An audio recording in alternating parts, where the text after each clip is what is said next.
It's Monday night. I've been in the game a long time. When a catcher catches the ball and it's strike three, you call the guy out. It's that simple, isn't it? And if it's Monday, it's the knee jerks. I'm not going to sit here and rip umpires. But you saw what you saw, clearly saw what you saw. I just saw it for the 10th time. Write it and say something once in a while. Have the nerve to say something. Detroit sports talk with attitude. Attitude on three. 1, 2, 3. Attitude. Coming up tonight, will Big Al guess whose birthday it is? Who are the jerks of the week? What will Eno rant about now? The answers coming up next. Two guys who know Detroit sports. The voice of reason, Greg Eno and Big Al Beaton.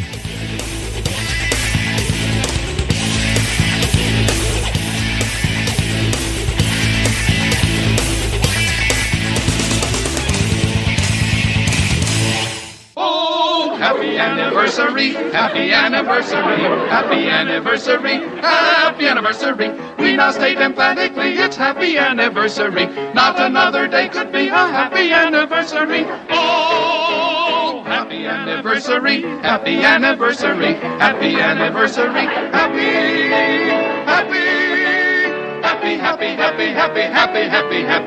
anniversary. It's May 20th, 2018. That means it's time for the Knee Jerks, Detroit Sports Talk with Eno and Big Al. I'm the Big Al of the equation, longtime Detroit-based podcaster and blogger. Joining me, as always, is the man who knows a lot of things about a lot of things. He's a jack of all trades, and actually he's a master of a few of them. And that would be Greg Eno of numerous places on the web. He'll tell you where to find his writing. Greg, it's a big day for us. It is. Happy anniversary. This is our 9th anniversary show that we are recording. And by the way, Al, when you come up with what those trades are that I'm a master of, let me know. And I appreciate it. I am Greg Eno from Out of Bounds blog, WordPress, also the Winged Wheeler. Just check those out. Also on WordPress. Both those blogs are on WordPress. Every week, something new for you, whether it's hockey or whether it's any of the other sports. This weekend, I wrote about why the Pistons should hire Becky Hammon as their coach. So check that out and take me to task or agree with me, whatever you want to do. But like Al said, this is indeed a big show. Real quickly, though, follow me on Twitter at Greg Eno. Follow the Knee Jerks on Twitter at the Knee Jerks, and our Facebook fan page and our Knee Jerks group are both available for your consumption as well. This is anniversary number 9. We started this program in May of 2009. We won't go into all the histrionics of how that came to be. We've told that story many times anyway. But suffice it to say that we are very proud to have been doing this for 9 years. It's gone really fast. Al and I were talking off air a while ago about all the things that have happened in Detroit sports. What the lay of the land was in 2009 and what's happened since then. It's been there were some good teams back then.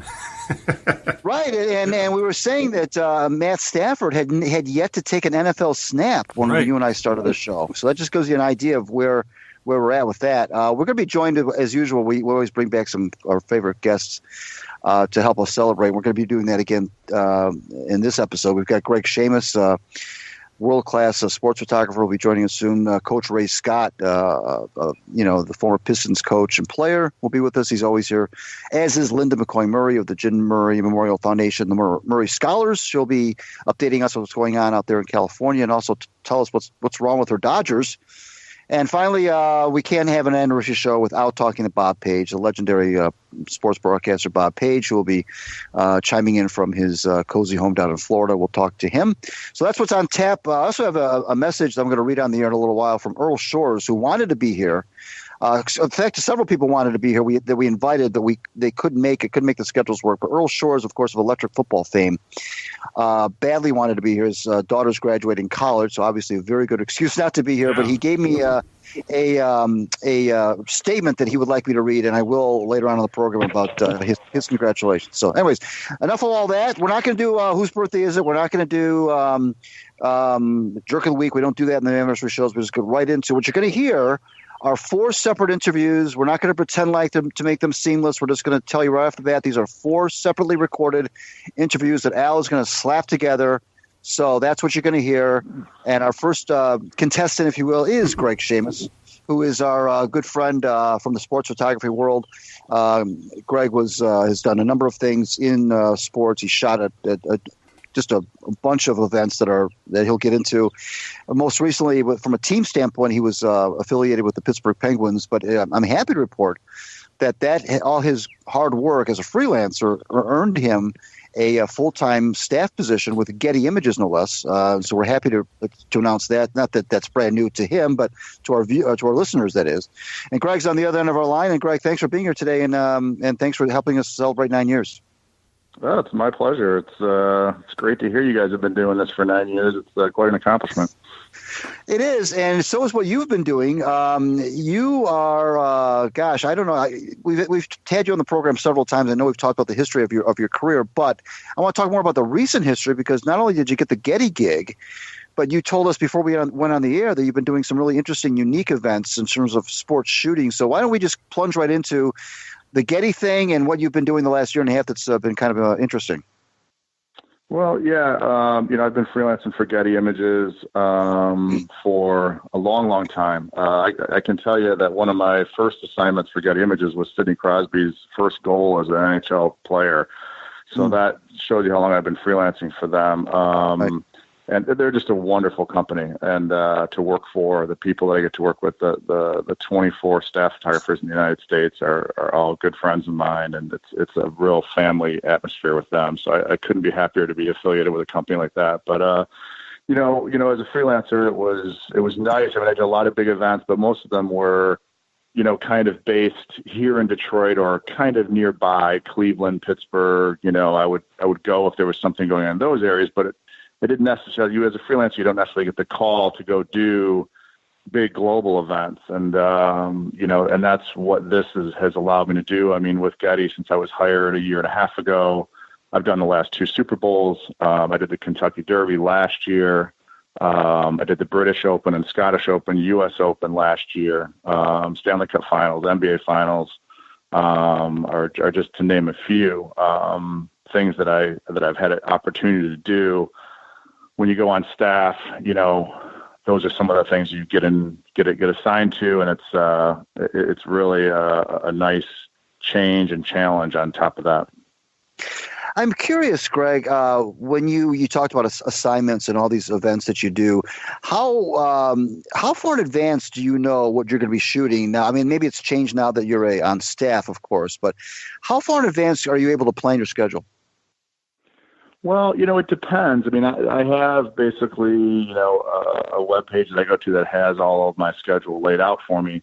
Like I can go to my schedule right now, and I can already tell you that the 2019 U.S. Figure Skating Championships in Detroit are already on there. So, and that's in next January in Detroit. For your listeners that don't know, which is a pretty cool event that's coming to Detroit. But it depends. Or, like I did the Austin Match Play PGA event this year, and I got a phone call a week before it started because somebody had to. So the schedules can be a little fluid, and so somebody got sent someplace else, or something came up, and then you plug that hole. The phone rings and says, "Hey, you're not doing X, Y, and Z. You're now going to Austin to do 5 days of PGA." So, it can really vary. There's no standard to that whatsoever, at all. So, right. Big events, Olympic teams. I didn't get to go to the Winter Olympics this year. I'm hoping to be able to go to Tokyo, which will be my first Olympic Games. I've never done one. It's something I really want to do.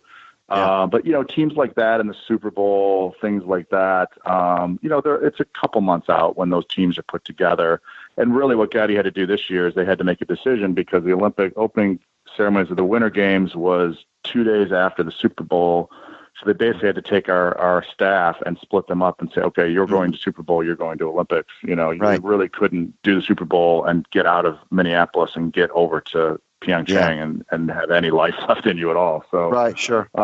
Yeah. So the bigger events are scheduled a little bit further out, but there are things that can get put on you last minute for sure. Do they handle? When I say they, does Getty handle all your travel arrangements? You just have to show up at the airport. Is that how it works? No. Well, we work with different websites like Agencia and things like that that we book our flights through. But for most of my events, I book all of my own hotels, flights, things like that, because they don't know what my home schedule is. I don't know. They don't know if I have a hockey game for my 13-year-old daughter, my 7-year-old son both play hockey. So, I mean, they don't know if I have a game I want to get to before I take a flight or whatnot. So my middle daughter figure skates. So we're at the rink a lot. Don't know where that could have come from. But I think you can tell from the Penguins jerseys hanging in the locker or in the closets where that influence came from. But they don't know what's going on here. So we schedule all of our own stuff. So that way, if we can get to something before we get out of town, we can. Talking with Greg Shamus, Getty Images sports photographer here on the Knee Jerks. So 9th anniversary show. I'm Greg Eno from Out of Bounds blog on WordPress. And Big Al Beaton is, of course, with us, and we'll be bringing him in a second. But I do one more question before we bring Big Al in, and that is, Hass, you mentioned earlier in the discussion about the 24 staff photographers are all friends of yours. And I'm curious, Greg, when you're in that kind of a profession, which to me is obviously very specialized. Do you sense that there is a kind of a fraternity among sports photographers or photographers in general, that no matter what company you work for, you're all kind of part of a fraternity? Do you get that feel that it doesn't really matter who your employer is? You're all in the same business, and so there's a certain commonality there? I would equate it a lot to the players on the court. Getty's I think we got 24 staff in the United States. If I'm not mistaken, we have 105 worldwide. Now I'm getting to know some of the staff photographers, outside of the United States, which is great also. But it's a lot like the athletes on, let's take the NBA, for instance. A lot of them are very good friends, off the court. But once we get out there and once we're working, you do not want to get beat by somebody from AP or from, another agency at all. So right. It is competitive, and it's in your blood to, whether it's capturing a moment or whether it's doing something creative that somebody else hasn't seen. I can give you a little story. When the Buick Open was out at Warwick Hills, I remember doing this photo of Tiger Woods kind of up on this hill with the galleries around him and stuff. And it was maybe like the second round or something like that. And the next day, he comes to that tee and there's no less than 7 photographers up on that hill trying to recreate that photo. So people pay attention. They know what, people see stuff. The problem is the tees move and the picture changes, and so right. It's not the same. You can't, but out there, we are very good friends. It is definitely a fraternity, but we are also very competitive as far as, getting the photo or getting a cover or the front page of the New York Times or whatever it might be. That's what you want. So, I'm curious, when you said you don't want to get beat by anybody from AP, what is that? Give me a definition of what getting beat means. Well, I mean, as the game unfolds, as something unfolds, you need to make decisions based on what you think might happen to tell that story. And you want to do it better than the person that you're going up against, so your photos are used. It's not just a matter of being there and necessarily just waiting for it to come to you. There's a lot of thinking that goes like football is a great example. I mean, there's so much strategy. Okay, where's it going to go? If I'm shooting and I'll give you another example. I was doing Michigan Notre Dame, the first night game at Michigan Stadium. And I was busy. You remember that game went into what, double overtime, or I don't remember how many overtimes it was. But the last play of the game, Denard Robinson was the Michigan quarterback, and he throws the ball into the end zone completely as far away from me as possible, where I was positioned. Mm-hmm. So I realized right away I had no photo of the receiver catching the ball, so I immediately go back to the quarterback. Receiver catches the ball, Denard runs, and Taylor Lewan picks him up in the air and lifts him up, and he puts his arms out like, an airplane, and, this blue and yellow Fia background. And it's just this epic photo. I go into the photo room and, some guys they're like, when did that happen? There's not one other person on that field made that photo. And so there's a thinking game to it. And it's funny, I did a portrait shoot with Denard Robinson a year later, and he said, I've signed this photo more than any other picture in my career. So, wow, stuff like that is that's what you're trying to do. And sometimes, it's hard instinctively to leave the receiver that's going to catch the ball. That's sure. Where the play is, and go back to the quarterback reaction. That is not as easy to do as people think, because you're leaving where the action is, where the ball is, and you're going back hoping something happens. So right, exactly. Sometimes you've got to be able to do that. Yeah, No, that's good. So, That's a good example of like you said, thinking ahead, and or in this case, conceding the fact, like you described, that look, I'm not going to get that shot over there, but I'll try to get this shot over here, and maybe I'll get lucky and I'll get a great reaction, and you did, and that's and it's evidenced by what he said to you about it being the photograph he signs the most. Let's bring Big Al in, and what you got for Greg Shamus? Yeah, that kind of brings up a question when you're talking about the choices you make when you're shooting a game or an event. That also leads me to wondering, you probably take hundreds, if not thousands, of shots, and with digital photography now where you can just fill up an SD card. How do you decide which shots are the keepers, or do you just dump them all on Getty and say pick the best, or how exactly do you figure out which shots end up being the ones that will show up in magazines, newspapers, and so on? Well, there's 3 tiers to that, let's say. So let's take a standard Tigers regular season game. We'll start with that, where I go and I download my cards, I choose what images are going to go up. I put up 25 or 30 images a game, and I'm choosing the images that, best tell the story of the game. A great photo of something that like a player's, reacting, in jubo, but that team lost the game, isn't necessarily telling the game. It doesn't mean I won't send it, but it's not like it doesn't tell the story because they lost. So you're trying to tell the story of the game. You're trying to pick out the moments.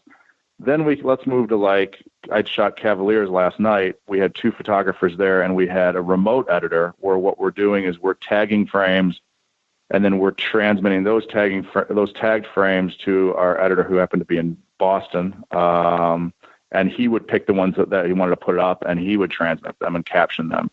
And then let's go to something like the Super Bowl, where our cameras are hard lined in, and every frame, every photographer, I think we had eight photographers shooting the Super Bowl. Every frame that every photographer shot was beamed right to the media room, and we had probably 6 to 8 editors working images and picking and sending. So you had no say really of what went up at all, or even knew what was being shot at that point, because the stuff was transmitting so fast. So it depends on the how big of an event that it is.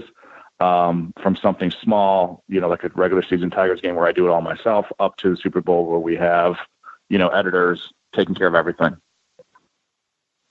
I'm listening to you talk, and I'm thinking that, there are obviously times, because Al said, you shoot all the photos that you shoot, but there's also got to be times, Greg, when you're shooting in less than ideal conditions, whether it's weather, lighting, and so forth. But specifically weather. Obviously, not every NFL game you're going to shoot is going to be under crystal blue skies and perfect weather conditions, and not every baseball game and so forth. And anything that you're shooting outside is not going to be perfect weather.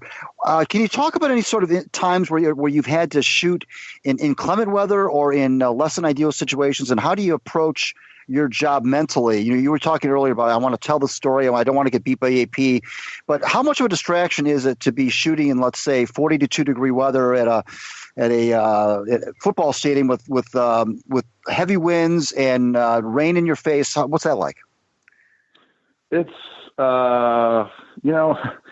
it can be enjoyable. If you're doing an NFL game in a heavy snowstorm, that's great. That's every photographer's dream, is to have one of those, Buffalo Bills, who they played last year, where right. It was coming down so hard that you could barely see. That makes just, great photos. When the weather can add to the photos and make great pictures. Yep.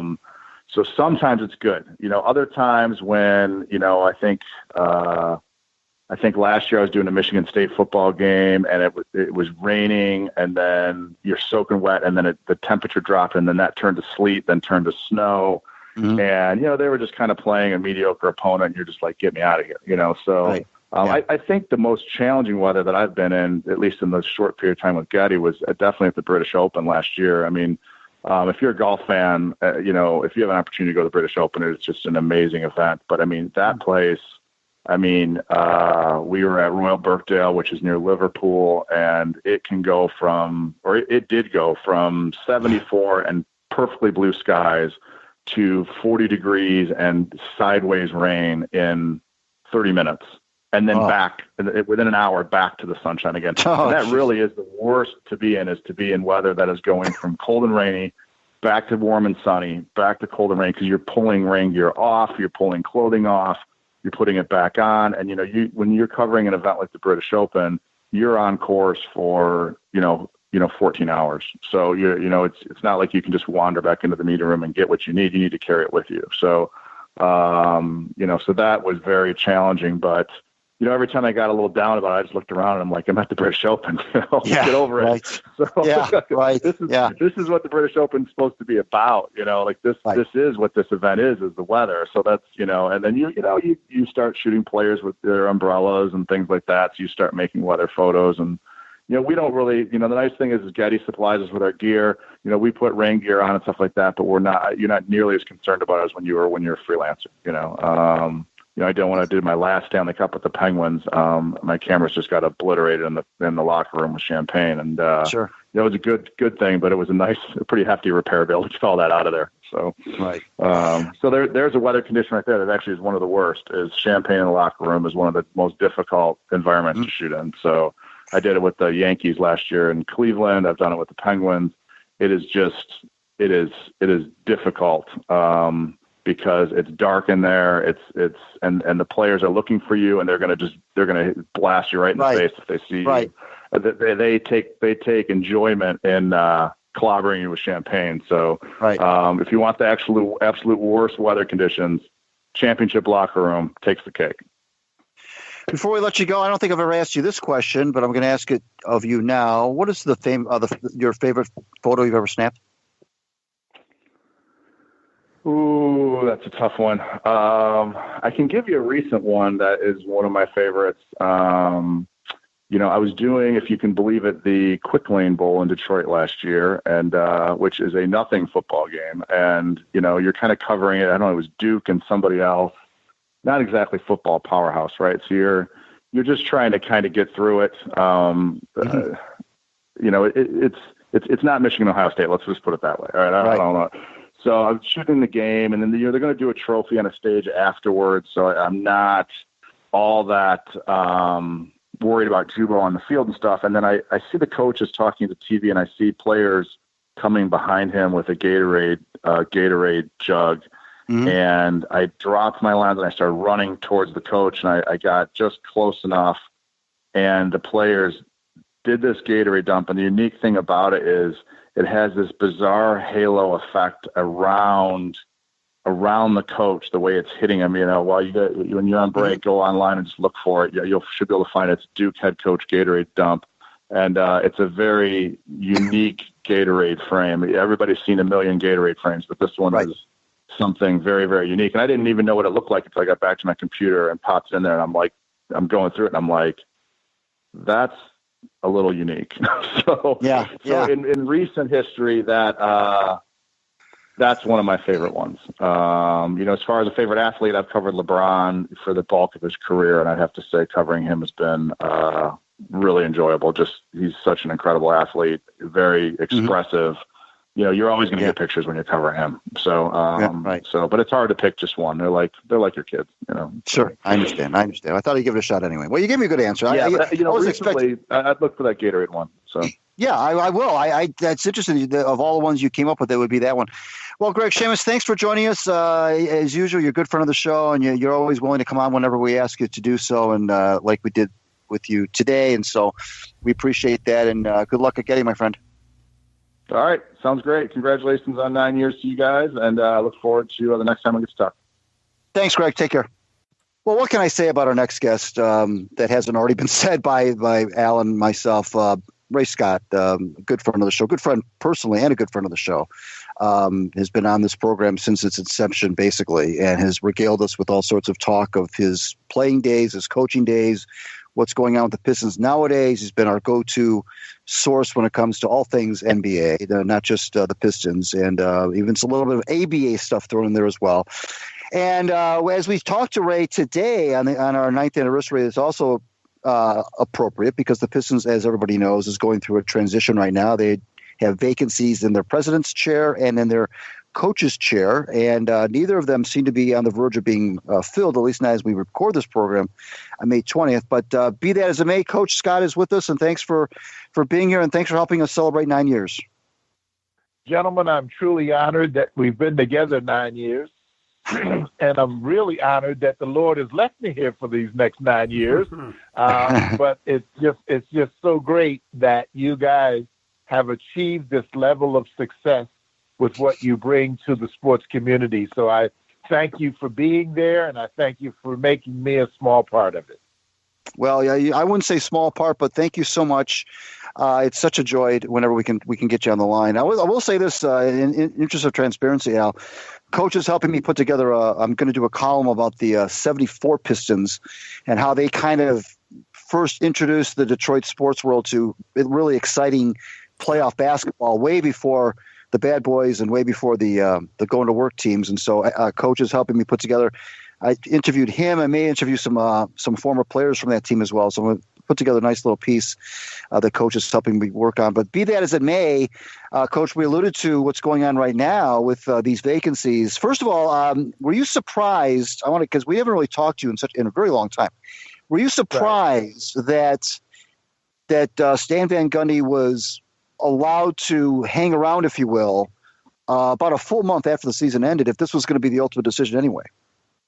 No, I was not surprised because the little that I know of Stan Van Gundy, he's a class act. He's a good man, and he's a person that his loyalty cannot be questioned.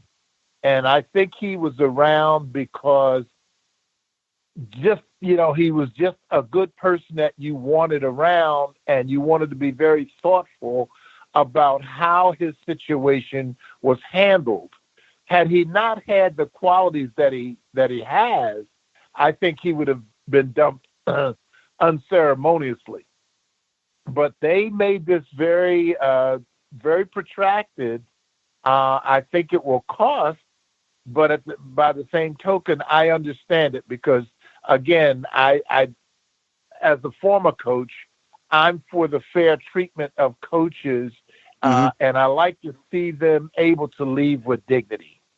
Right. And so I did not see that. And in fact, in my own world, I'm a little disappointed that he was fired because I wanted to see Stan with his system with a full complement of players. He would have had Blake Griffin. He would have had Andre. He would have had Reggie. I would like to see that team together before I render a judgment. But, when the barbarians are at the gate, it's difficult to hold them off, and people wanted, for whatever reason, wanted him gone. You talk about, about wanting the fair treatment of coaches, and obviously you being a former coach, clearly you're going to have an investment, emotional investment, into that. But I wonder, he had said before the season ended, Stan had said, it's not about the money. I got plenty of money. I'm not going to be chasing another job. If they fire me, they fire me. If they bring me back, they bring me back. He was kind of taking a whatever will be kind of approach. And then I noticed that as the season ended and there was nothing else to talk about other than that, he started to say things like, we only had our big three together for 4 games, and we didn't have this and we didn't have that, which made me kind of think that that was his own little way of kind of campaigning to stay. Or I guess what I'm getting at also is, as a coach, it's one thing to say, I'll be fine, not going to chase a job. I don't care if they keep me or they don't keep me. But I really find it hard to believe that that's really what he was thinking. Well, the danger that Stan got into, in my opinion, was losing his team. See, once the guys, and I always say this, and my brother and I talk about this a lot. When things happen, gentlemen, it normally happens in sports in the locker room. So if something good happens, it happens in the locker room. If something bad happens, it happens in the locker room. What we get on the field of play, that's such a high, intense level, anything can spur that. But what you get in your your humanity, in your acceptance, in your viewing, that all happens in the locker room. So all of those unkind things that are said or nasty things that are said in the locker room, we don't hear them, but they're going to show up. The fear I have for Stan is when you take on that laissez-faire attitude, you kind of get your players not really pumped up and supporting you. And, you look at what the responses are when you're fired. And guys, Reggie said, I wish I had played better. Andre said, I'll miss him. Blake, it was. And so with those perfunctory comments, you go like, okay, it was happening in the locker room. They weren't listening to Stan any longer. And, but like I said, I wish he had stayed because I would like to have seen him as a coach with the full complement of players. Because I don't think Reggie Bullock and Ish Smith are your mainline guys. And when I see them playing as your mainline guys, I know you have a problem. We're talking with former Pistons player and coach Ray Scott here on the Knee Jerks, listening to our 9th anniversary program. I'm Greg Eno from the Out of Bounds blog on WordPress. And, of course, Big Al Beaton is going to be coming in and joining this discussion momentarily. But one more question for Coach before I bring Big Al in, and that is, well, first of all, a comment, then a question. The comment is that already I see that Stan's been linked to other jobs in the NBA. So this notion of I'm not going to coach anymore, which I never believed to begin with, he's already – that's already I'm reading where that's a fallacy. But anyway, the question I have is that, the Blake Griffin trade, which is, again, something you and I haven't and Al have not talked about because we haven't been on the program since it happened, of course. Right. I'm curious about that trade because this is my opinion, I don't think Blake is the same player that he was 5 years ago. And I don't think he's the guy that the management and everybody was selling him to be in ownership. And I'm curious now, because of the financial liability that trade has brought, would you have made that trade? I don't think so, because you have to evaluate the skill level of the player. And to me, the Blake Griffin we got is not the Blake Griffin that was. Right. And so you're selling me on the guy that was. Right. Instead of selling me on the guy that is. I think the Pistons would have been fine had they said, we're getting this guy. He's a real big gap filler for us at the power forward position. He can do multiple things, but he's not the high flyer. He's not the dominant player coming out of Oklahoma. That's not the guy we're getting. Right. And I think when because you have to be honest with your fan base. Yeah. But when people are sitting there looking for this high flyer, this dunker, that's not him. That guy is still in with the Clippers. He's still out in L.A. And unfortunately, what we got is a star, not a superstar, but a star player. Right. That can do certain things on the floor, but he needs help now. He can't do them by himself. And that's why I wanted to see him with Reggie. It's always what happens in basketball with who can take the pressure off of the star player. We're seeing that now with LeBron. LeBron's got to work like crazy because there's no Kyrie Irving. Right. Well, Blake Griffin's got to work like crazy with less tools, and there's no Reggie Jackson. Yeah. So that's why I wanted to see them together. How he could perform with a good team, because they're a good team with Reggie, and how he could perform with that team. And we'll see it, but we won't see it with Stan. Well, I'm not sure how much we're going to see it anyway, Coach, because Reggie and Blake have been injury prone the last several years. You can't just You can't just pencil in Reggie Jackson for 80 games. You can't pencil in Blake Griffin for 80 games. I mean, these guys are going to, sorry to say, are going to be in street clothes. I mean, these guys just can't stay healthy for whatever reason. It's not their fault. But I mean, Reggie Jackson is, let's face it. I mean, he's not, he hasn't been able to play 80 games in a while. And Blake Griffin keeps getting further away from the prime Blake Griffin. So I don't know that we'll see them together for 80 games anyway. Let's bring Big Al into the discussion. What you got for Coach Scott? Yeah, I wanted to bring up obviously the pairing of the down low of Griffin and Andre Drummond. And it looks like the NBA, I'm sure you've noticed, everybody has, is that they're moving away from the traditional low post big man where you get the ball into him, he pounds the ball on the floor, and then he tries to make make his move from 3 foot from the basket. It really looks like it's becoming almost a 5-out game if you look like what the Warriors are doing, for example. Yeah. Do you think the traditional big man, the Andre Drummonds of the world, the Boogie Cousins of the world, do you think they're an endangered species at this point, or is it going to be cyclical and sooner or later a team will go back to having a traditional low post big guy? Well, Big Al, I think there's always going to be cycles in our lives, but so I can never say never. Mm-hmm. But I got 2 years in the new school basketball, which was the ABA, which is now being played in the NBA.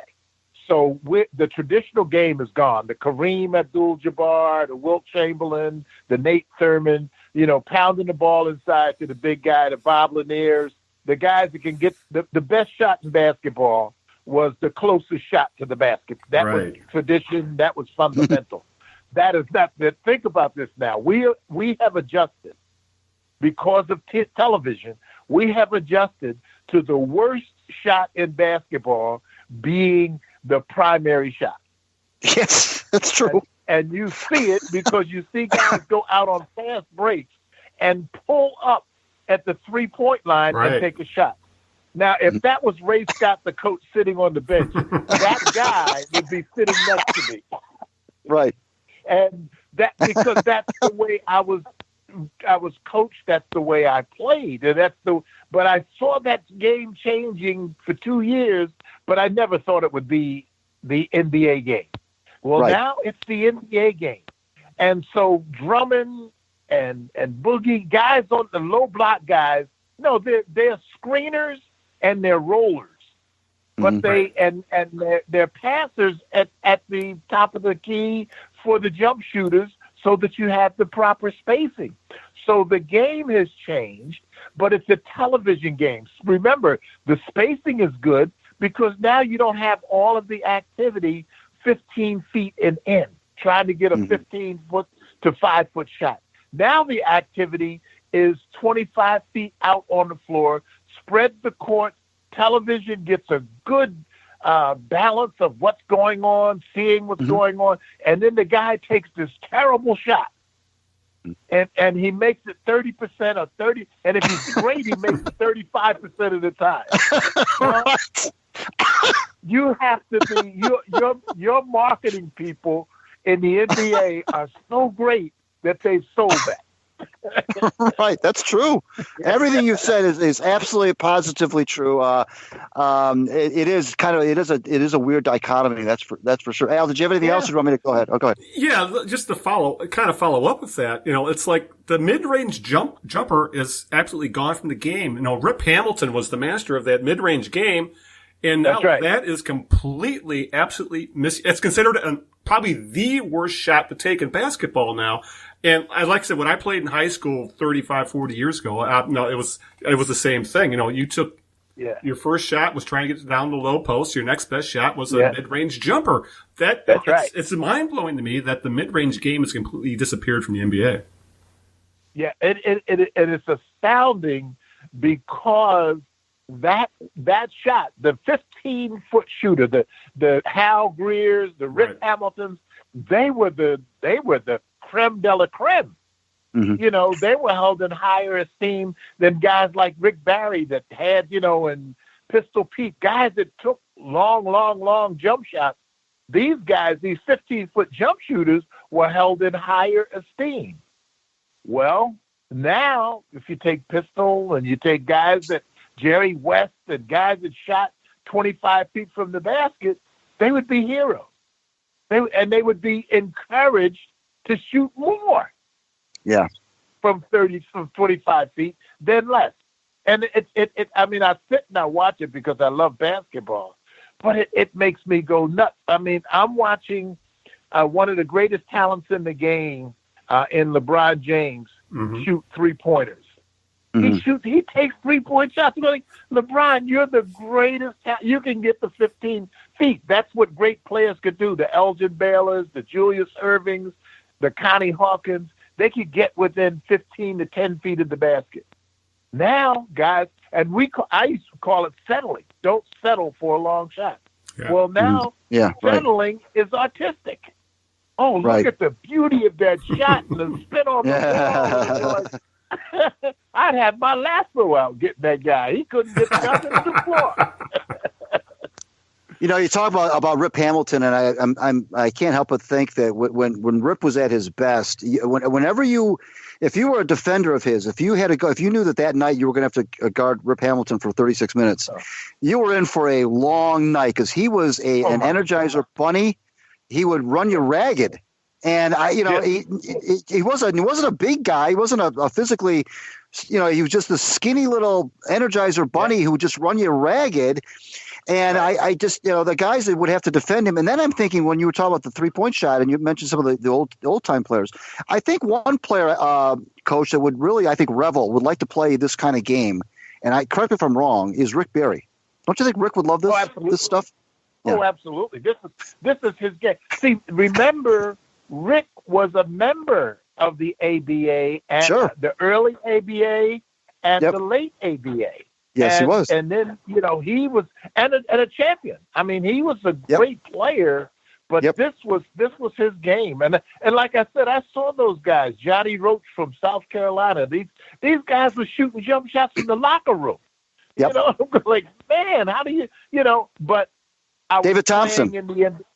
Yes. But here's the deal. I played for a coach, Al Bianchi, that still extolled the virtues of the game on the block.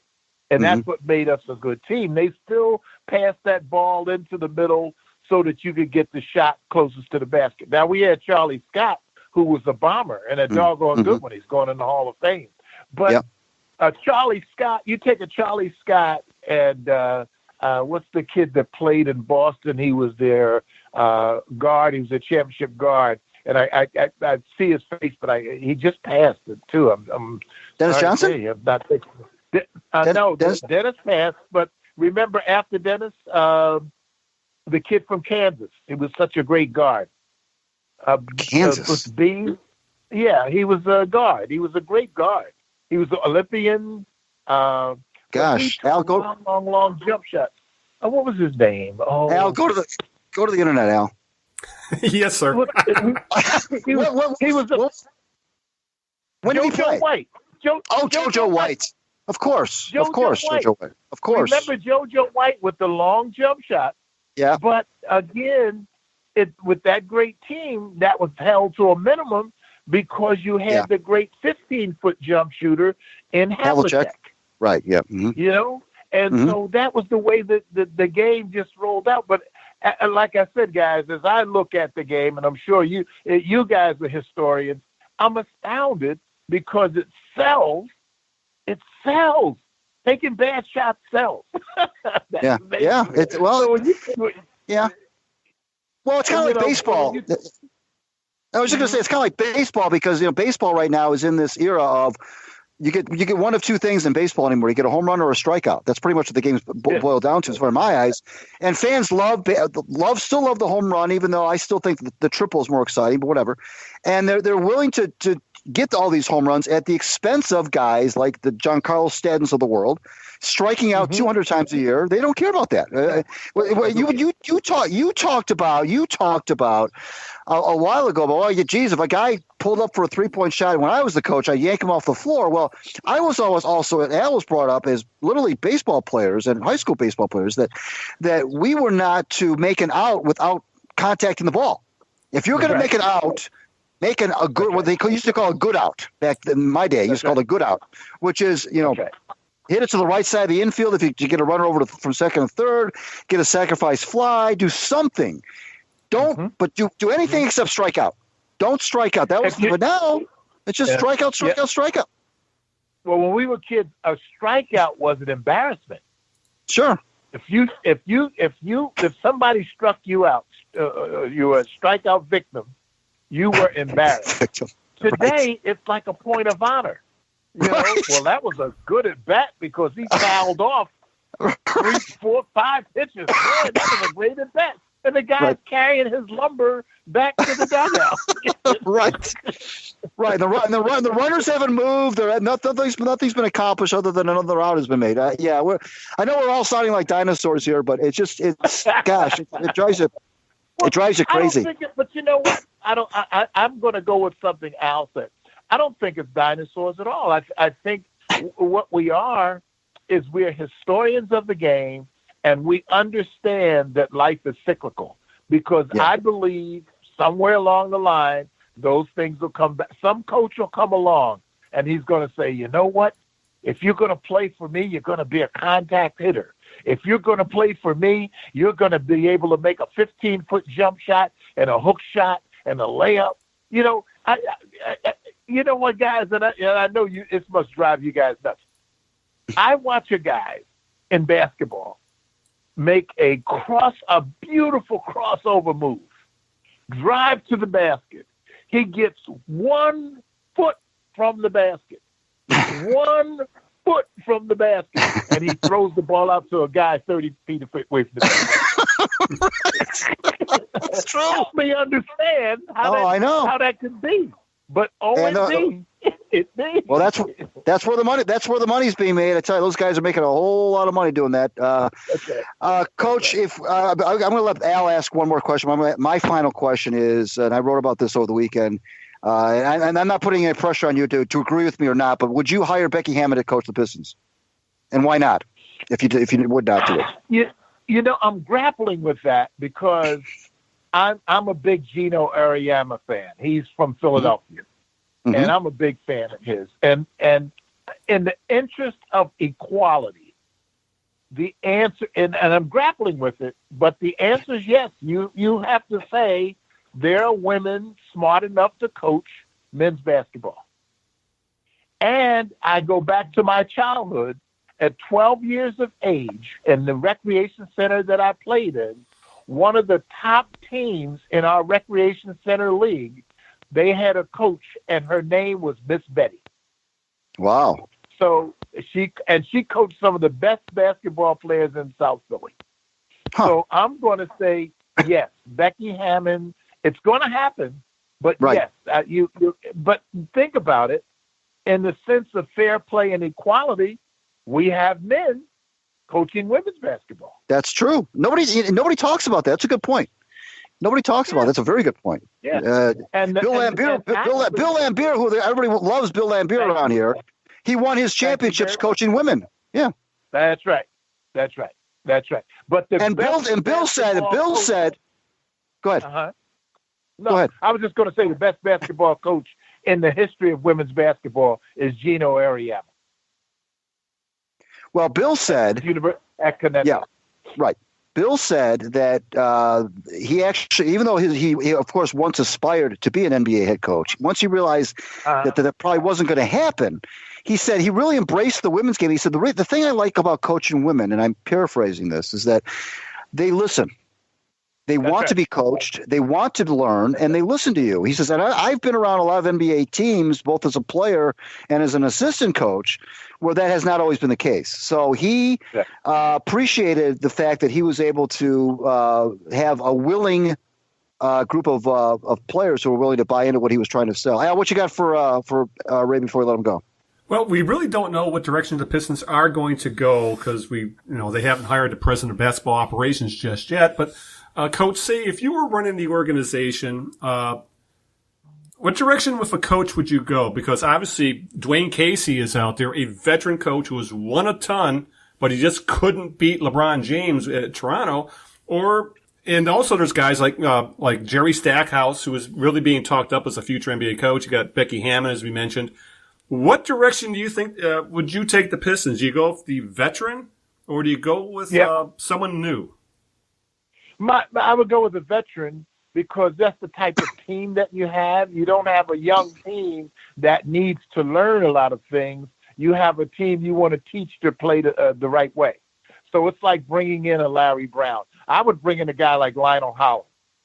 He's intriguing to me because I watched him put a team together in Memphis that literally became a power and and they were coached very well. They were just a very basic basketball team. And that's what I think we have here. I think we have a very basic NBA team and the right veteran coach, just having that right touch is all they need. I don't think they need to be taught to do a lot of things, or they need to be taught a new system.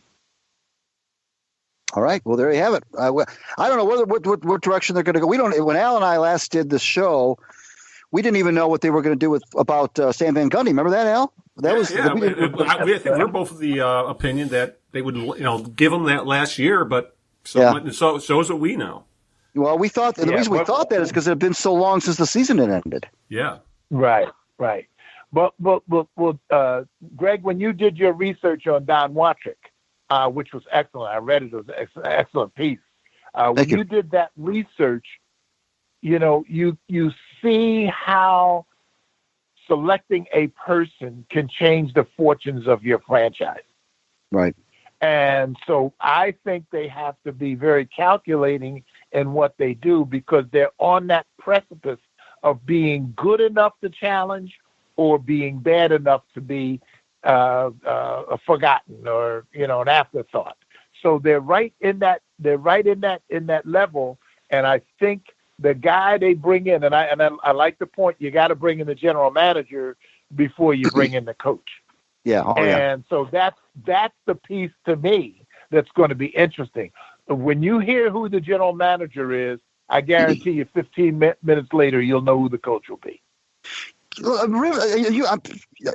mentioned that, and I'm so glad you did, because I know we're running along on time, but I don't think I've ever asked you this as many times as you've been on this program, because you were there when they elevated DeBusschere to player coach. A couple things. Number one, do you think Dave had any inkling that was on the horizon? And B, what did you think as a player to see a 24-year-old player who wasn't that much, who was younger than you, coaching the team, and in addition to playing for the team? Well, it was an unmitigated disaster. Right. Because I was playing with a guy that I competed against every day in practice. I was 26, he was 24. Right. So the thing about Dave was, to me, is he should have been working on his game, because he had plenty of games he could play. And he shouldn't be sitting there thinking about substitutions, and thinking about game plans and all that stuff. So I thought, man, this is not going to work. But one of the first things he did when he became the coach is he made me his captain. And he made Donis Butcher, a lot of people don't know, is Donis Butcher was the assistant coach as a player. So we had a coach and I've told you, I think I've told you the story. I don't know if Al knows it, but the story was Earl Lloyd was available. Yes. And Don Watrick said, and it hurts me to this day, Don Watrick said to Earl Lloyd, Earl, if you were white, you would solve my problems. Yep. And that put Earl outside of the spectrum of not only not being the coach. Earl, if you recall, was not even the assistant coach. Right. Donis Butcher was. And Earl was but he was a chief scout. Yeah. So that whole thing was funky. That was just a bad situation that never could get better. So getting 29, 28, and 22 wins was an achievement. Yeah. Well, you mentioned Watrick. The listeners who may not know what coach is referring to, Don Watrick was elevated to the GM post from, and everybody's sitting down, I hope, when I say this, from the radio broadcaster position. It'd be like making George Blaha the GM of the Pistons. That's exactly what, and not even George Blaha, because it wasn't like, at least Blaha's been around the team for 40 years. Watrick was made, Pistons tried all sorts of, they made Nick Kerbaway general manager from the Lions, and all sorts of weird stuff. But anyway, so I was curious about that, because I never really got your take on that. But did you think that DeBusschere, do you think that was laid on him? Because the story that I was told that I reported on the piece was that he had taken him to a bar and set forth this plan. Do you think that was the first he had heard that he was going to be maybe considered to be the coach? Yeah, because yes, it was. This was that University of Detroit district thing. Dave was really big up around 6 Mile in Livernois, and that's where he hung out. That's where Watrick hung out. So. I think I forget the name of the bar they went to where this decision was made.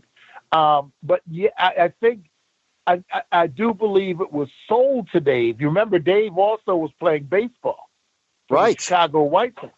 So Dave had to drop his contract with the White Sox in order to become the coach of the team. And I think that might have been what the impetus was, or the interest was in doing that, is to kind of get Dave away from professional baseball. I see. Interesting.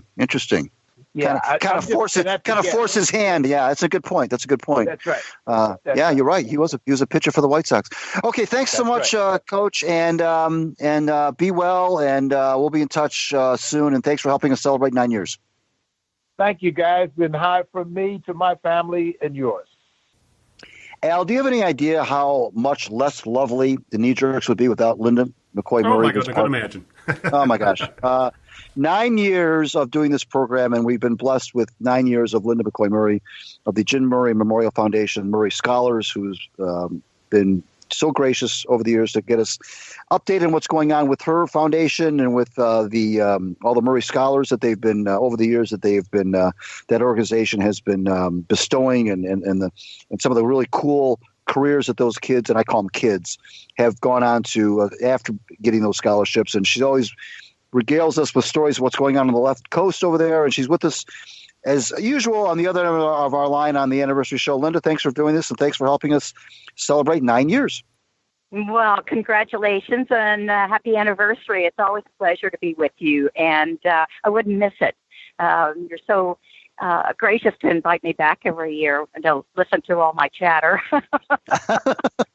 We would never, ever consider not having you on one of our anniversary shows, Linda. That's for darn sure.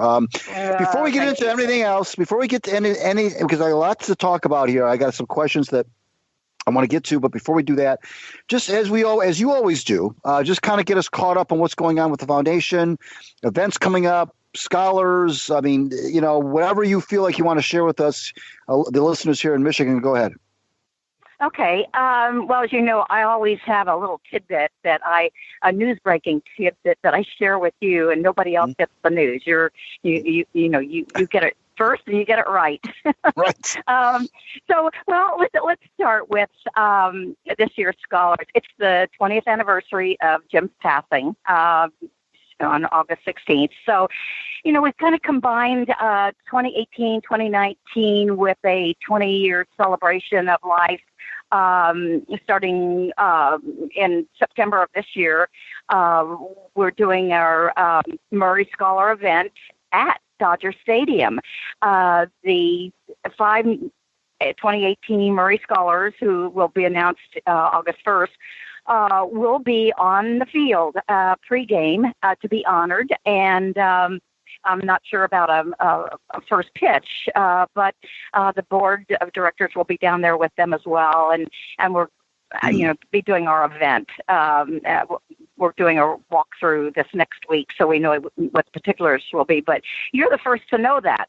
The board knows it, but nobody else knows it. So we'll be doing save the date cards very soon, and we're very excited. It happens to be Tommy Lasorda's 91st birthday that day, September 22nd. So again, that's it's something new and fresh and wonderful, and it coordinates with 20 years ago that Peter O'Malley and the Dodgers and the LA Times had the memorial service. I think it was on the 26th of September, and over 2,500 people plus fans came out on a very gloomy, as Vin Scully called it, a soft day, as they would refer to in Ireland. It was just one of those days. So now 20 years later, we were back almost on the day to do this celebration of life. So I think it's kind of a neat thing. Absolutely. It really brings it full circle, if you will. I can't believe it's been 20 years. I'm sure you can't either. You mentioned Dodger Stadium, so we may as well, because one of the things I wanted to talk to you about is the Dodgers, sadly, and I say sadly because I'm a big Dodgers fan. I've been ever since I was a little kid, and obviously they came within, came very close to winning the World Series last year, and it would have been their first World Series since 1988, and now I look and they're 8, 9, 10 games under 500. They've got a bunch of injuries. There's Cody Bellinger hasn't really impressed me with some of the comments he's made, and I just I'm wondering what's going on. Of course, I'm not as close to it as you are, so that's why I'm eager to ask you. How is this all being handled by the press and the fans out there? Because I don't think anybody saw a start like this coming. Oh, Greg, the Dodgers are in a slump. I mean, there's no doubt about that. For sure, there aren't any viable answers at this stage. Certainly, I'm not an authority on the Dodgers. I'm merely a fan like you. We can all second guess, like the Monday morning quarterbacks. Right. It might help if the individual players would just step up to the plate, so to speak, with their personal game. Then I think collectively the team will excel as a unit. I don't know if it's too late. We're a quarter of the way through the season. I don't know. The Dodgers just claimed a right-hand reliever. I think his name's Eric Goodell from the Mariners. But we'll see. I'm curious. He spent the majority of the 2018 season with AAA in Tacoma. So whatever that's worth. He was part of the 2010 UCLA squad, and was in the finals of the College World Series. I mean, he's got some good stats, and he's been playing since 2014. I think he debuted in Miami. So, I don't know. I like Dave Roberts. I think he's a good manager, and he's a motivator. So I think he'll get his team together before the All-Star break. I really do. There is. I know I'm kind of pessimistic. But when I talked to you before we went on the air about the team, but I wonder. When you get that, 8, 9, 10 games under 500 in May, it seems like you can spend so much time trying to get to 500, but by the time you get there, the other teams that you're trying to chase are 15, 20 games above 500, and so now it just makes the whole thing doubly tough. I'm not saying they can't make at least maybe the play-in game, the wild card game, but with teams like Arizona and Colorado, it's not going to be easy. And so and they've got a number of injuries. I mean, so do a lot of teams, but they've got a lot of injuries. I don't think Kershaw is quite the pitcher that he was, but still he's very good, obviously. So I hope they do. I hope you're right. But the other part of the question, Linda, was, well, what's your sense of the fans? I mean, that fan base to me has always been kind of funky. Sometimes they're forgiving, sometimes they're not. What are they? What's your sense of how they're going from World Series Game 7 to this? Oh boy, I think they feel like their legs have been snapped from under them, and their heart broken, but. The fans are fans. They just they'll be there thick and thin. I mean, look at the Cubs. I mean, it's the same kind of thing. The Dodger fans will always be Dodger fans. They'll never leave the team. It's like the Laker fans and the Ram fans. I mean, they were raised on Dodger blue. I mean, you really have to give that to them. They'll moan and they'll cry and but yet they will go to the games. I don't think you're going to find too many empty seats. Right. The ticket prices haven't gone down. They're still remaining the same or going up. So they will find a way to go to the game. We're talking with Linda McCoy Murray of the Jim Murray Memorial Foundation here on the Knee Jerks. I'm Greg Eno from Out of Bounds WordPress blog, and Big Al Beaton will be joining us momentarily. But before we bring Al into the discussion, that we talked about the Dodgers, but now the Rams. The Rams came back to L.A., as we all know, and we've had you on the program before to pump the book that contained all of Jim Murray's columns about the Rams over the years when they were in L.A. How has that return to L.A.? It's been 2 seasons now. How has that return, Linda, to L.A. been? Has it been everything you thought? Are you disappointed? Has it fallen short? Or has it exceeded expectations? Just kind of tell us about, now that they've been back in L.A. for 2 years, your thoughts. Oh, I think the Rams they're going to be fine. There's a lot of hype, a lot of Rams fans. They're in the Coliseum now for the second year, and it'll be there again next year, I'm sure. I don't think the new stadium's going to be ready until maybe 2020, maybe 2021. I don't know. There's I haven't seen much chatter about that right now, or as of late. So, but like I mentioned before, you have these diehards. The Rams fans are there, and the Rams club. I haven't been to a game yet, and the book is just kind of idle. Haven't been able to get the word out there like I'd like to. We did a couple book signings, but you can buy the book online.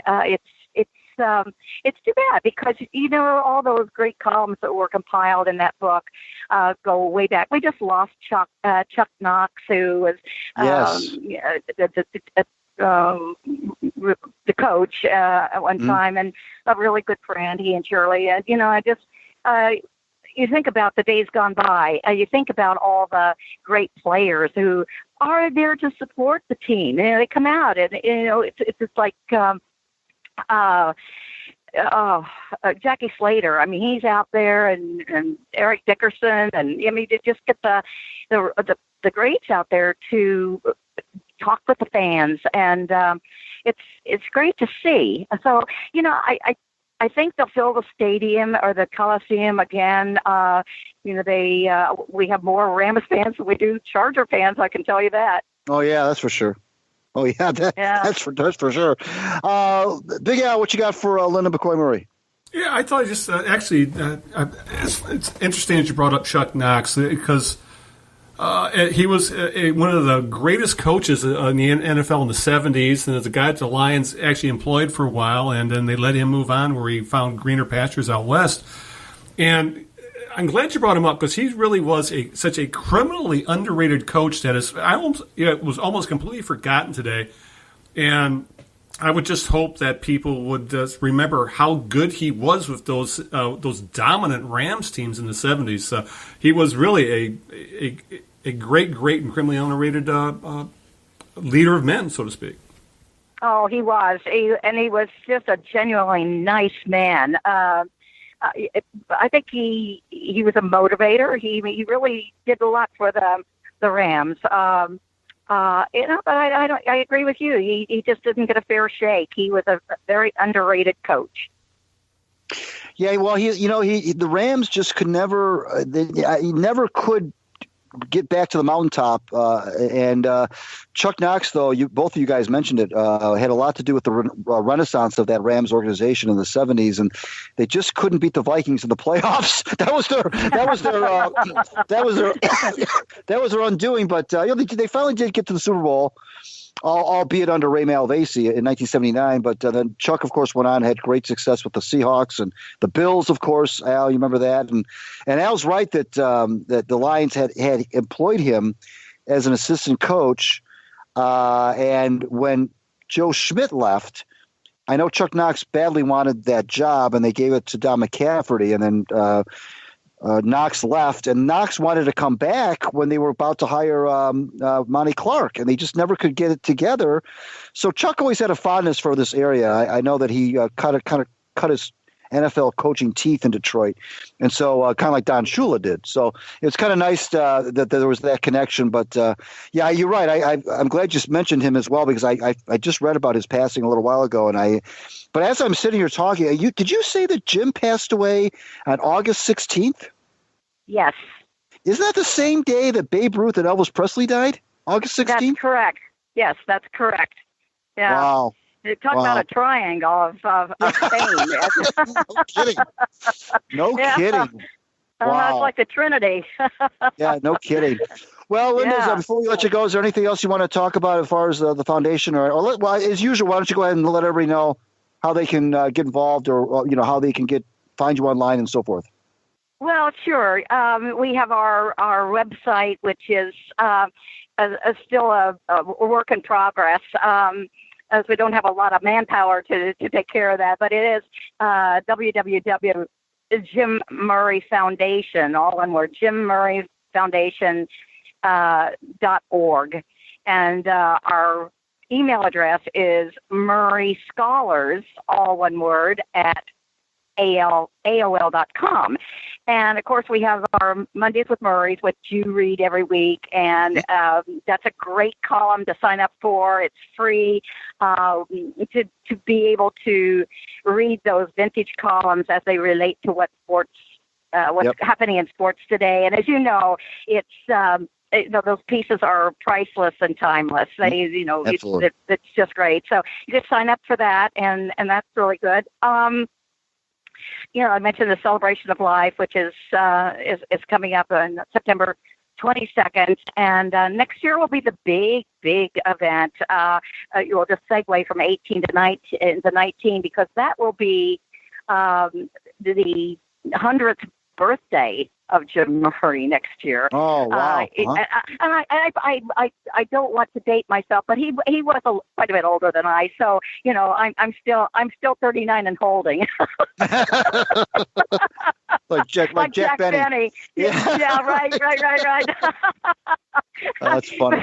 And also next year, 2019, will mark the 20th anniversary for the Jim Murray Memorial Foundation. We started at the end of 98, but we became official on the 17th of May of 1999. So we'll combine all these events and do a big 20th anniversary celebration with our Murray Scholars, which this year we will have 114. Can you believe that? 114 college students since 2000 have received a $5,000 scholarship, and it's just amazing. Sometimes I think it's somebody else's life that I'm living, because it's you think so much work and and nobody gets paid. I mean, we're all it's all volunteer work, and we run a pretty tight ship on our expenses and so on and so forth. But it's really something to be very proud of, and but a lot of people who've given us donations and volunteered for our events. It's really wonderful. I have to put a big thank you out there to everyone. Well, as you're talking about all that, I'm thinking, everybody's celebrating all these milestones and anniversaries. You mentioned the big one. Well, next year will be the big one for us. God willing, we'll be celebrating our 10th. For us, is a big one. Our 10th anniversary of the New Jerks, and so that's gonna be a big one for us. Yeah, I know you will. Okay, Linda, thanks so much for being with us, and enjoy the weather out there, and be well, and it's just such a pleasure to talk to you again. Thanks for doing this. Oh, thanks, guys. Again, happy anniversary. A Knee Jerks anniversary program would not be complete without a chat with Mr. Bob Page, our good friend, former Detroit and New York sportscaster, who is in blissful retirement now. And we just could not do an anniversary show without giving Bob a call. And he's on the other end of our line right now. Bob, thanks for being here, and thanks for helping us celebrate 9 years. Yeah, well, I see right through this nonsense you're talking about. I mean, I realize, my age, living in retirement down here in Florida, I ain't got too much time left. So you know that if you want to get me on your show, you better get me quick. So here I am. Okay, here you are. You are. You and I have talked many times about baseball and about the Tigers, and about how you're you decided not to have your MLB Nifty package because the Tigers were going to rebuild. Are you not a little surprised, though, on the pleasant side, that this team, albeit 5 games under 500, is only 5 games under 500? When you look around Major League Baseball and you see all of the absolutely horrid records, and we've got 4 or 5 teams that might lose 100 games this year. Yeah, well, you're the one who's actually becoming senile, not I, because you and I did have this conversation before the season started, and I told Eli Zarrett this, and I told my daughter Kelly this, that this ball club is going to be better than people think. I'm not saying they're necessarily going to play 500, but they're going to be a lot better than people think. I said that because, living down here in the wintertime at least, I saw the Tigers play in person, I think, 3 times this winter. And then I saw them on television probably another, 6, 8 times or something like this. And there was a lot that I saw that I liked. And obviously the key was going to be pitching, and that hasn't been great. We didn't expect it to be. But these kids play hard. They're hungry, and they are not without talent. They've got some of these guys can run, they can hit for power, and so. And I think they've got a tremendous manager who should have been managing this club long before this. And it's just, it's coming together nicely, but they're a long way from being, really competitive and contending. Before we get back to the Tigers, I do want to talk about all these other teams, Bob, that are just, the White Sox and the Orioles and the Royals and the Reds and there's so many teams. Well, the list goes on. In fact, if you don't follow it on a daily basis, which I really don't, you might look at the standings or look at a matchup of 2 teams every now and then, right. And you'll look at their records at the same time and say, whoa, I had no idea. I mean, you can even talk about the Indians as being a huge disappointment, even though they lead the division. Because, you know what I'm saying? I mean, it's just it's been real weird. But, it's still, we're only through 1/4 of the season, and it was, the high yesterday in New York was like 58 or 59. It still hasn't, warmed up, and we haven't gotten into that really nice summer weather, so up north anyway. So, there's a lot of baseball to be played. There's a lot of baseball to be played, but are you concerned as a baseball fan in general that we've got all these the difference between the haves and have-nots? I've never seen this many have-nots as we're seeing right now. And I know we're only 45 games in, but gosh, I mean, again, we could have 3 or 4 teams losing 100 games. Is that good for baseball? Well, I mean, I just think this is, an aberration. Again, at the moment, the season is young. I don't think there's anything that baseball should be worried about. Professional sports, all 4 of them, as we know, are cyclical. Teams are really good, and then they're not. And you have the current modern athlete in all 4 professional sports. These guys are making astounding amounts of money. I mean, think of anybody who actually works for a living, which would be most of your audience, I'm sure. And I wonder how hard that they would be working if they knew that it didn't matter whether they even showed up for work in the morning. They were guaranteed a large amount of money, whether they produced, whether they did a good job, anything. These kids now, they're set for life by age 26, 27 sometimes, oftentimes. And so maybe, some of them don't play hard all the time. And then there are decisions that you have to make on players. You look at what's going on in Major League Baseball with some of the ball clubs that are performing well. The best pitcher in baseball at the moment, I guess Kershaw's having a subpar year so far. The best pitcher in baseball at the moment has to be JV. Or, if you want to argue that, it might be Max Scherzer. And David Price is starting to pitch well again. I mean, Tigers have let a lot of guys go. They've let a lot of guys get away. You want to retain them or not? They're criticized because they did retain Miggy. Maybe they made a mistake with him and let the wrong pitchers go. So it just depends upon the individual ball club. And it's nothing to worry about. I haven't even thought about that aspect of it. Well, how about this? Let's flip it to the other side. You've got the Yankees and the Red Sox, which are back to, of course, baseball loves that. Both teams are playing about 700 baseball. You could have a situation. I was talking to Al about this a couple of weeks ago. You could have a situation, Bob, where you've got one of those 2 teams winning 100 games and not winning the division. It's very, very possible. Right. You can have a team that's going to win 100 or 101 games, have to play in a play-in game, a wild card game against a team maybe that wins 85 games, and on top of that, they may have to throw their Sonny Gray out there instead of Tanaka or somebody like that. That's got to drive you crazy if you're in that situation, don't you think? Yeah, but I guess, but again, it's nothing new. When I was a boy, and you're just a little bit too young to remember this season, but although you know all about it, when I was a boy, I mean, we just lived and died with the 1961 Tigers, and they won 101 games, and they didn't make the World Series, and there weren't any playoffs back then. Right. So that's always been part of it. And to get back to what I was saying a moment ago, you mentioned the Yankees. I guess you'd have to say they're the best team in baseball right now. Derek Jeter, who was making a fool of himself down here with the Marlins, made some decisions.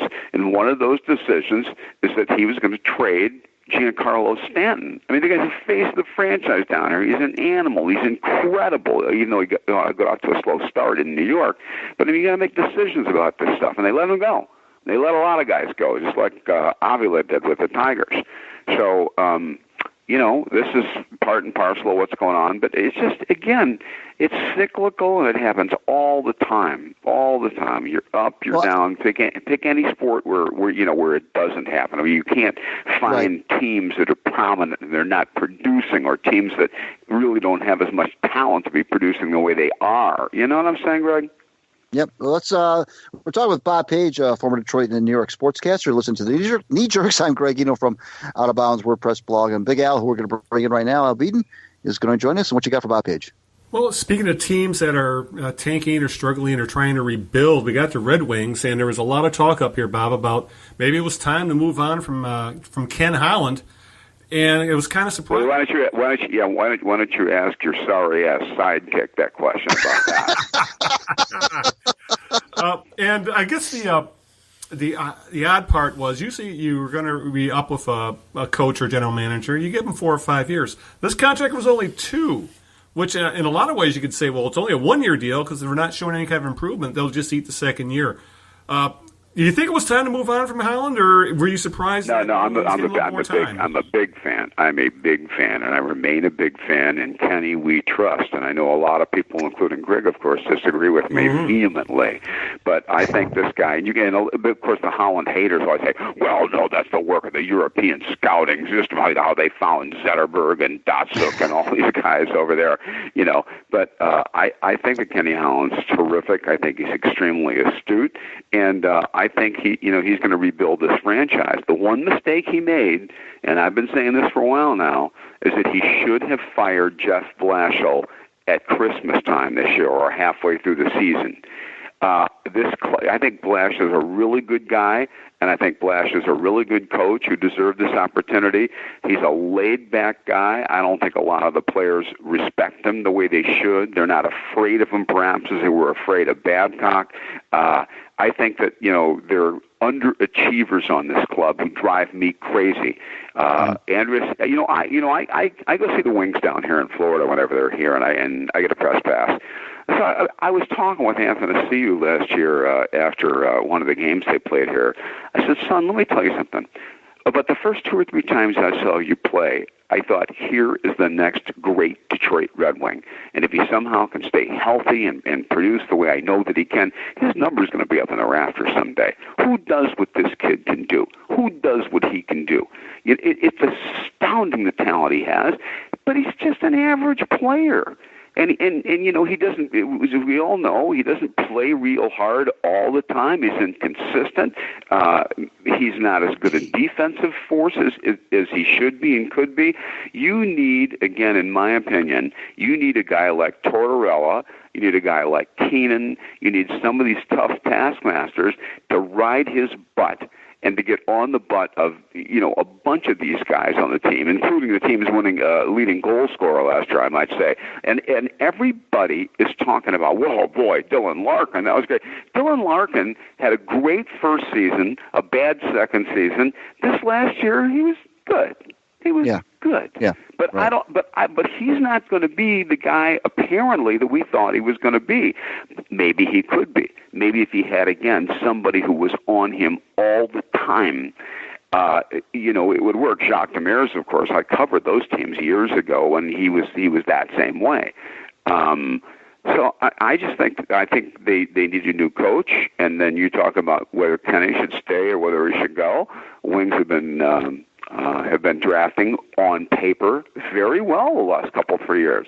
So now we're talking about seeing Cholowski up in Detroit this year. Heaven knows the Wings need a couple of defensemen, and some of these kids may turn out to be really, really good. Now, if they don't, then talk to me about Kenny Holland. Well, let me just throw this at you. Do you think, though, will you concede that Kenny, even as a supporter of his, would you concede that maybe he took a little bit too long to realize that a rebuild was in the offing? Well, you can say that, but again, the Wings would have made the playoffs 2 years ago if Jimmy Howard had been healthy the entire season. I really believe that. And they've had a bunch of injuries.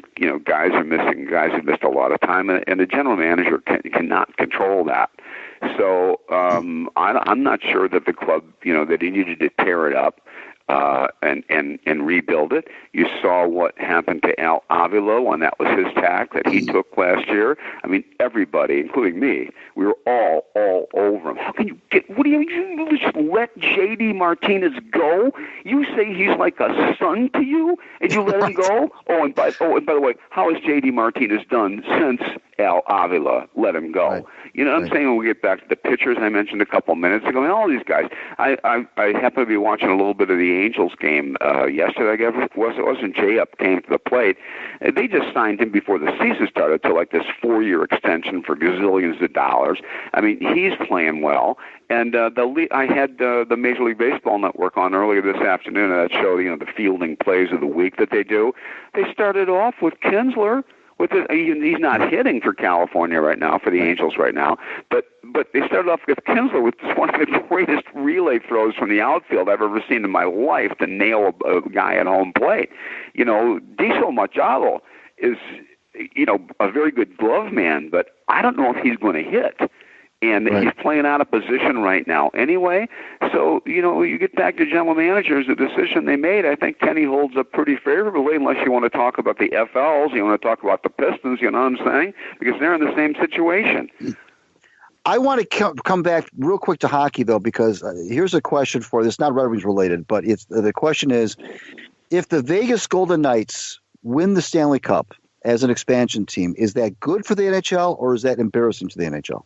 It's funny, Phil Mushnick, I guess a lot of listeners back home in Detroit have never heard the name before, but he's a big star columnist in New York with the Post, and he posed that exact same question in his column this very morning.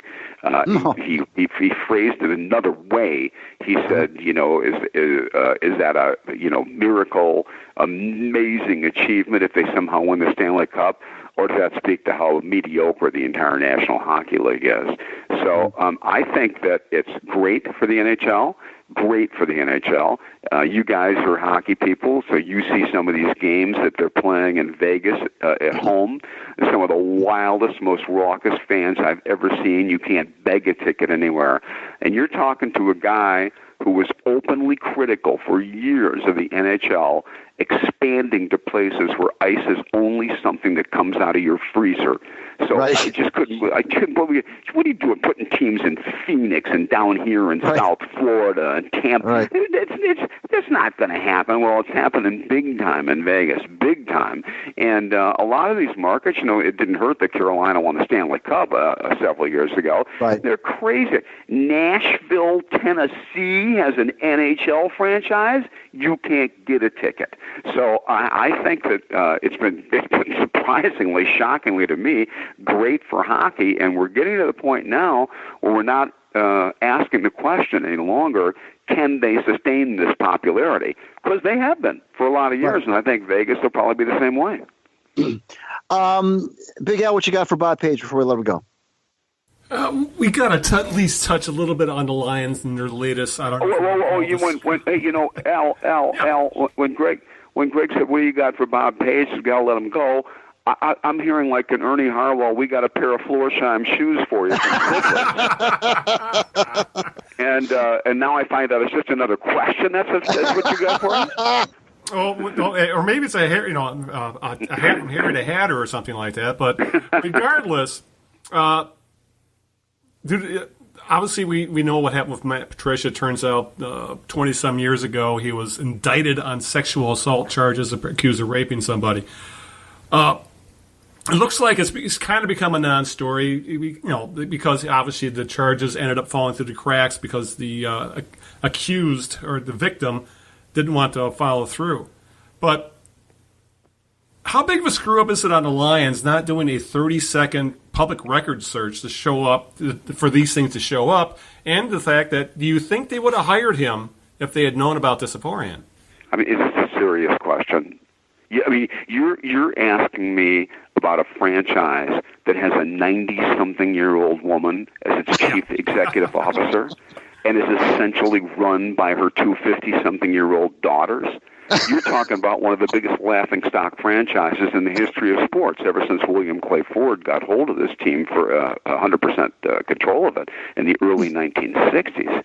I mean, anything the Lions can mess up, they're going to mess up. Now, this guy in not the Lions' defense, but in this guy's defense, he happens to be, as we all know, an outstanding football coach who richly deserved this opportunity. So, believe me, if Detroit hadn't hired him, his 3 or 4 other teams would have jumped on him right away as well. So it's, he wasn't even exonerated in a court of law. They didn't press charges against him. So is this a situation, and we do see some of this now, where perhaps this woman said, hey, you know what? This guy just signed a contract worth $40 million over the next whatever it is, how many years, and maybe I can get a little chunk of that change. I don't know. I don't know if that's what that's about. I don't know if that's what happened. And the only two people who do know are Patricia and this young woman. Is it an embarrassment for the Lions? Yes, because in this PC day and age, and with the Me Too movement going on and going crazy, by the way, some places in this day and age, they probably would not have been able to hire him had this incident in his life come to light. The Patriots, I don't think that whatever happened or at least the result of whatever happened, the end result, would have been cause enough for the Patriots to fire him from, his position as defensive coordinator. But I just, if you're talking about the Lions, you're talking about incompetence top to bottom. It's astounding. And you think of all the people, the really competent, self-made billionaires as opposed to Billy Ford, self-made billionaires, sharp guys, in the state of Michigan, whether it's the late Mike Ilitch or even this guy who runs the Pistons now, Tom Goris. Oh, heavens, we got Roger Penske, we got Dan Gilbert, we got, Carmanos, we got all these guys, any one of whom probably would have killed to have owned the Detroit Lions. But the Ford family's not going to sell, and they're never going to sell, because there are going to be more and more of them coming along. So you know what? It's a classic flip-off to Lions fans everywhere, and it astounds me anytime I meet a native Detroiter over the age of, say, 50 or 55 who is still a Lions fan. It blows my mind. How much abuse do you want to take? How masochistic are you? I mean, I moved on years and years ago from the Lions. They just can't lose enough for me. You said that you would not, flipping to the Pistons real quick, you said to me that via email, you would not hire Becky Hammond. At least I assumed you were saying you would not hire Becky Hammond as coach. I don't think so. Ray Scott, who we had on about an hour ago, Ray said he would. You seem to think, though, it's not an anti-Hammond thing. You kind of portrayed it as you don't think the players are mature enough to handle it. So kind of what I was getting from you. Yeah, it's not necessarily mature enough. I just think that there still is, for obvious reasons, there still is this macho element in professional sports among type A aggressive competitive males, where you don't want a female lording over you. I mean, there are a couple times in my life, in my career, where technically I was working for a woman, and I thought, my dear, you can handle any department in this building you want, but if I'm working for you, the implication is that you understand more about sports and sportscasting than I do, and you don't. because I guarantee you 10-1, you're not even a sports fan and couldn't name 6 athletes in this town. So you see, there is that sentiment about women. Yes, she seems, well, everybody says, they're very qualified. It probably will happen eventually, but, with the situation with the Detroit Pistons, I mean, they've been struggling. They've been struggling for some time. And they're not, from what I understand, I'm not there in the wintertime, but from what I understand, they're not drawn particularly well downtown, even with that beautiful new arena they have in Detroit. Right. So they need to make a real bold statement here and get going and get this team competitive again and get this team contending for NBA titles again. And I'm not saying that Becky Hammon couldn't produce that. I don't know the woman at all. I have no idea. Right. But all I'm saying is that's a real kind of dangerous move if you desperately need to get your team going now. Interesting. Well, I think it's gonna the one byproduct I think that it's gonna make this interesting as well is, and through no fault of their own, I think the Pistons, the more that this Becky Hammon talk ramps up, and it sounds like they may even bring her in for an interview, they are putting themselves in danger of, if they don't hire her, and this is going to be totally unfair, by the way, but I can already see it happening. If they don't hire her, then they'll be accused of, oh, you're not bold, you chickened out, you wimped out, you this, you that. Which doesn't matter. You tell me what the record is next January 1st, and whatever's going on, I mean, it's all going to blow over. It's all going to blow over, especially if they hire somebody and they start to win. So that's true. No, you're right. That's right. All is forgiven if you win. That's for sure. But they're going to take someone unfair heat, I think, if they don't hire her, because just as you shouldn't hire her because she's. You think so, really? I mean, yeah, really? I do. I think. I mean, maybe a couple of the women columnists for the News of the Free Press might be writing things, but I mean, you really think they're going to take heat? I think so. The kid on XYZ, Valenti, you think he's going to go off and say, "Oh, they should have hired this one"? I don't know about him. I'm just thinking there's enough progressive people in this town that would say that the Pistons had an opportunity to do something bold, to do something to put fannies in the seats. And that, because let's face it, you're right. You're right about that. And I got the perfect idea. Win. Yeah, well, that'd be bold, and it would put fannies in the seats. Win. Yeah, that's true. They haven't done a whole lot of that. And then the question is how they're going to do that. I mean, they certainly have some talent. I don't know. I'm not close to the scene at all. I don't know what's wrong with Blake Griffin. Maybe the injuries have taken their toll, and he's just never ever going to be the big star that he was. Their first string point guard was out, so much of last season with an injury. Nothing wrong with Ish Smith; he's fine. But Reggie's a good point guard. He's a really good player, and they got some other guys who are good players too. So it's. I mean, right now they're at least a mediocre team. So it's not like they're trying to rebuild and jump up from being, the Orlando Magic to being, the Golden State Warriors. It's not that extreme. So we'll see what happens here. If they can make some moves, maybe they get lucky in the draft and find a Dennis Rodman again in round 2 or something. You know what I'm saying? You just don't know. You don't know. Oh boy, I don't even know if the school that Rodman went to is even in existence anymore. Was it Western Oklahoma State or something like that? Some weird thing. Bob, thanks for being here and giving us some time on a Sunday. I know you have nothing but time, but still we appreciate it. And at my age, how can you make that statement? I got nothing but time. Are you kidding me? As Lee Trevino once said, I don't even buy green bananas anymore.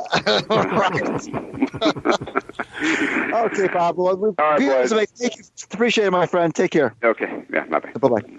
Well, there you have it. The 4 wonderful guests to help us celebrate our 9 years doing the Knee Jerks. And as you heard us say to Linda McCoy Murray, next year, of course, is number 10. That's the way it goes. And so we'll see if we'll do something a little more special next year for that show. Not sure yet what that might be. Maybe Al and I will actually be in person with you. That might be kind of fun. Maybe we'll do an in-person show. I don't know what we'll do. We got a lot of time to think of it. But these years, of course, do fly by, and I say that every year. But hey, here we are 9 years later, and I when you start to put it into context, like I said, we started this program before Matt Stafford took an NFL snap. That's got to give you some pause. That was before the famous 160. The season we started was the year of the famous game 163. Right. The Tigers and the Twins. Pistons were still just made a playoff appearance, and yeah, they were at the tail end. Actually, the last year of their Eastern Conference Final run. Lions had come off the 0-16 season, and so a lot of things have gone on. That was a lot of athletes that are now entrenched in Detroit sports. Yeah, we're not even part of the mix. Now, the Wings were playing deep in the NHL playoffs. Yeah, right. Know? Game 7 of the finals, and yeah, sure. Yep. So lots have gone on, and I'm gonna as you kind of give me your thoughts about these past 9 years. I'm gonna grab Earl Shores' statement here. I'm gonna read that after you're done. So go ahead and let everybody know about what you've thought about these past 9 years. Oh, it's been awful. It's been torture. It's been a lot of fun. I look forward to when we get together to talk like this, because especially since I've pretty much stepped away from writing, this is my big chance to vent, and you put up with my venting when it comes to Detroit sports. There's a lot to vent about right now. But considering, we started this podcast, wasn't even a podcast. We would just post our chat logs to our respective blogs back in the day. And here we are still trying to figure out technology all these years later. Us couple old farts, that's essentially what we are now. But I actually just want to say thanks to Greg, and also thanks to the listeners who put up with us all these years, and for all the changes we've gone through when it comes to our experiments with video and changing service providers and hosting and all the fun things our listeners have had to jump through. So, but again, we wouldn't be doing it if we weren't having fun with it. And we've made a lot of really good friends like that. Someone like Bob Page and the coach, and all kinds of friends. And speaking of friends, I believe you have a statement from Earl Shores. I do. And before I get to that statement from Earl Shores, I just also wanted to say that we should also give, as we usually do anyway, after every show, at the end of every show, we always recognize our better halves. Yeah. My wife, your girlfriend, for picking for putting up with this stuff for as long as they have, and it's we can't forget. We can definitely not forget their support as well. Exactly. Earl Shores, yes, Earl says,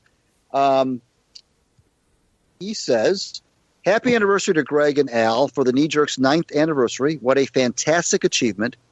Sorry I couldn't be on today with the best media friends electric football has ever had. Making my reservation right now to be on for the 10th anniversary show. Congratulations again. So that was from Earl Shores. Very nice, lovely statement from Earl, who can't be here today because his daughter's graduating from college. So we certainly understand that. Right. And Earl's been another guy. You mentioned, it's interesting. That's one thing we haven't really talked about, is that the people that you and I are associated with, we would never, I shouldn't say never, but would be very unlikely that we would ever have associated with them had it not been for this program. Yeah, exactly. And being exposed to a lot of different things that we probably would not have been exposed to, like for example, electric football. I mean, which I had thought had left in my past, my childhood back in the 70s, for Christ's sake, and now we got a friend like Earl Shores who was keeping the flame alive and actually reignited the flame in us, because we both now own football games, in our right. Right, exactly, and we learn about things that a lot of other folks don't get a chance to learn about, but our listeners do through the podcast with like Greg Shamus today. It seems like every time we have Shamus on, I always find his work so fascinating, and he's so good at it. And I was listening to him talk, I always come up with other questions, fresh questions for him about his work. I'm just so fascinated by the whole thing. And that's another aspect of sports that a lot of folks don't really think about. But when you start to think about it and talk about it, I thought it was really interesting, for example, when he talked about strategy and thinking ahead and as a photographer and trying to anticipate what's going to happen and get the shot before it happens and not wanting to get beat by the other guy. And, it's so much. And he said, once, off the field, we're friends, but once the games start, we're competing against each other. I just find that fascinating. I mean, you just don't think about it that way. You think about a bunch of guys out there shooting pictures, but it's kind of like reporters. They always want to get the scoop on the other guy, and I guess it's the same thing with capturing images. Well, let's face it, images in videos and still photos are still huge attractions on the internet, and it still grabs people's attention. And they say a picture can tell 1,000 words, and I think I think that's true. So that's another. Yeah. I guess the other thing I would bring up, since doing this podcast over the years, and also getting involved with writing like we have been, is that you get to learn how the sausage is made, so to speak, in sports, and sometimes that's good, sometimes that's bad. And I'll say one thing: it has made me, in some ways, I have a much more discerning eye when it comes to sports and sports reporting, and a lot has to do with the people we've talked to on the show. Yeah, I agree with you 100%. Well, thanks everybody for listening, and thanks for tuning in. And we hope to have you back in a couple of weeks when we start season 10 on June the 3rd. It'll be June the 3rd. We'll upload it on June the 4th, and listen to that program as we start season 10. Thanks to Linda McCoy Murray. Thanks to Greg Shamus. Thanks to Earl Shores for his kind statement. Thanks to Ray Scott, and thanks to Bob Page, and thanks, frankly, to the folks who wanted to be here but couldn't. Dave Mesery, Ian Castleberry, Paul Sweeney. Those guys couldn't make it, and we understand that. They wanted to be here, so we appreciate them as well. And everybody who's ever been a guest on the program over the past 9 years, even if they were just on one time, we appreciate you as well. I want to thank my lovely wife, Sharon, and thank you, Big Al, for making this so gosh darn fun. Yeah, indeed. And thank you, Greg, for putting up with our technical difficulties we sometimes have, too often as of late. And also, we've had to take hiatuses due to my health issues at times, and I appreciate that as well. But we've managed to stick it through all these years. And of course, give a shout out to Snooks, my girlfriend, who is actually probably just getting out of bed because she's working midnights right now, and she's going to head in and she'll be saving lives in about 3 hours in the ER or so.